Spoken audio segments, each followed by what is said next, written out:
Welcome back everybody, this is Stefan on the French Cooking Academy, and this week we are doing a little recipe with eggs. We're revisiting the eggs in a pot. Now eggs in a pot, aka oeuf cocotte in French, are super easy to make at home. They're good for breakfast, they're good for lunch, anytime you want to make something, and they are delicious. You can come with all kinds of flavors, versions. I'm just gonna show you the basics and see what we can do with a few simple ingredients at home. And once you've got this basic recipe, basically the world is your oyster. So let's see how to make them.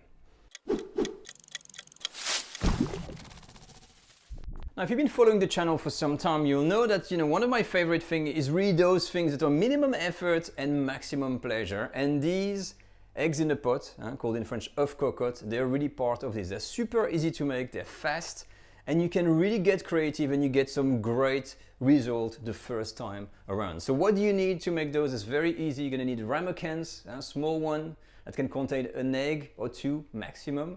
Okay, it needs to be oven proof. Then you need a sauce in the form of either tomato or cream. Cream is the usual. And after that, a garnish. Garnish can be anything. I'm using here, I've got porchetta, which is rolled pork with herbs. And I've got chorizo. In the fridge I've got cheese, but you could use anything like asparagus, mushrooms, caramelized onion. It is really up to you to choose whatever you want. For the decoration on top, it is usually chives, but you can also use, if you want it, something like spring onions. And that's it. So I'm gonna prepare all the ingredients and then we're gonna build them up, and I'm gonna show you how easy it is to make.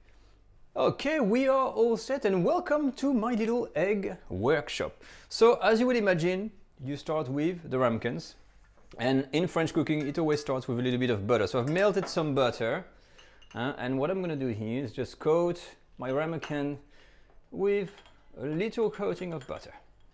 All done. So as soon as the butter is in, you can start constructing. So we're going to start with the very basic here, which is the cream version. So I've melted my cream. You can just use, this is a cream infused with thyme. So I'm going to put a bit of cream, a bit of salt, hint of black pepper, okay, and then the egg. Now the egg, you have to kind of try to not break it, okay, and I'm gonna put it in there. And as you can see, the cream here comes over, which is nice. If there is not enough, you can put the chive after, but I'm gonna try to decorate on the camera there and put the first version. So as you can see, it's that simple. We've done one already. Second one, what are we gonna do? Maybe, what about a little layer of tomato sauce? I'm feeling a bit with this Spanish intonation of south of France, French Riviera, capers, maybe at the bottom here. Like that. Maybe a little bit of chorizo. It could be good. What about a hint of cream in there? Okay. And then I'm gonna add my egg. All right, so the egg goes in. Whoop. Hoopla. And if you want, when it's like this, you can add another layer of cream on here. I want to make it look nice, and we're gonna fill this a bit more, make it more funky. And basically, we're done. Maybe not. What about a bit of more chorizo? I'm always terrible with this. Okay, enough. The chorizo has got some salt, so I'm gonna just put a hint of salt. Yeah, do we need pepper? Maybe we need, okay. And finally, the last one. This one. What about doing that kind of bacon and cheese? I wanted to use this one, which is the pancetta, but these porchetta here, I think is gonna be good. So I'm gonna put a layer of cream. I think I prefer the cream. And maybe, okay, this is very fatty, so I'm gonna, come here, little porchetta. Oh, that is beautiful. Okay. So we've got this. I'm gonna add a little bit of cheese. Well, let me take my tongs here because otherwise. So the cheese, by the way, if you use cheese, make sure it's really grated very, very fine, in a fine form, so it can melt in the oven. And by the way, if I didn't mention, we need to preheat the oven at 150 degrees Celsius. I put the equivalent Fahrenheit on the screen. And now let me put the egg in. Okay, and finally goes the egg. All right. So as you can see, I didn't put any chives or anything on top here. So I'm just gonna make sure it's all covered. And if you want, I've put a cream at the bottom and maybe a tiny bit of tomato sauce on here.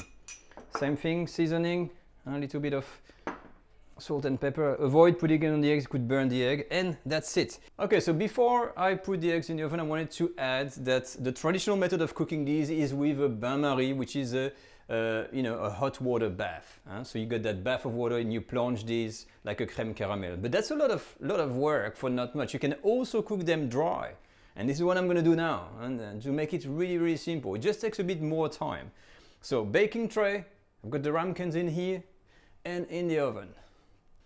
Okay, so the eggs are out of the oven and I've got some very interesting result out of that experiment. Actually, the times was more like 15 minutes overall, but the times have been actually different. So the one with cream, that was really bathing in just cream, was the first one to be cooked, like 12 minutes.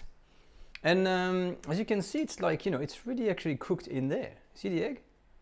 And you've got just the cream over, so it makes a very nice mix. Now the other ones, because the eggs was floating at the top, it's a bit overcooked over here, but some part is cooked, but I think the garnish really absorbed the heat, so that's something to keep in mind and when you make your creation.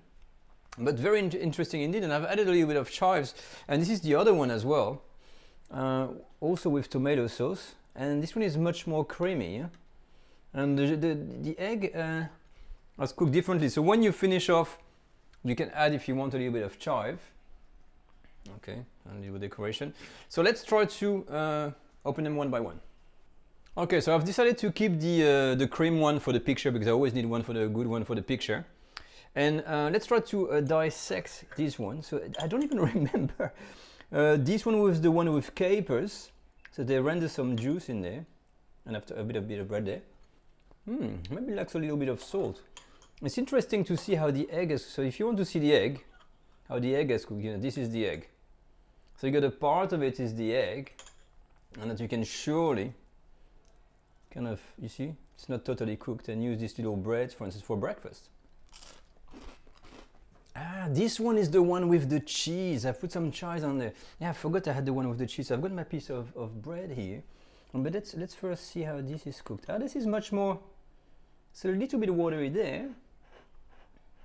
But I don't know if I can see the cheese really melted in there at all. Not really. Okay, so this one, what I can see is that it's really the one that hasn't cooked as much, because there was maybe too much garnish. So some of it is cooked like this, and you can still make a little bread tartine. Well, let's go back to the first one we had, because the side of these broken eggs and tomato sauce is maybe not the best side when you look this on video. So I went back to the original one. So I think this was random things I've done, and just to give you an idea, and it gives really different types of results, but interesting taste. So it is really up to you to try to come up with something. But it is interesting to see that this is what was intended and the real recipe. And you can see how they work really well in symbiose. Like when you look at the one in the cream here, you have a nice colored cream, and that we can decorate with a bit more chives like this. So it's really presentable. And it's a nice sauce, and the eggs is basically it's floating around the cream nicely, and everything is cooked. And if I compare this to the improvised version that I did, it really shows that, well, you need to experience. You need to find the right amount of cheese, the right amount of meat, the right amount of sauce, and take into consideration the egg as well, to make sure that the eggs really has a chance to cook in the garnish. Now, of course, you can use the bain-marie technique, but it is a really interesting exercise. Now, of course, in terms of taste, don't worry, the other one were great. And the chorizo, the capers, the cheese with the porchetta, if you have this for breakfast, I would say that it is absolutely better than a straight omelette. So if you want to surprise someone, eggs in a pot is the way to go.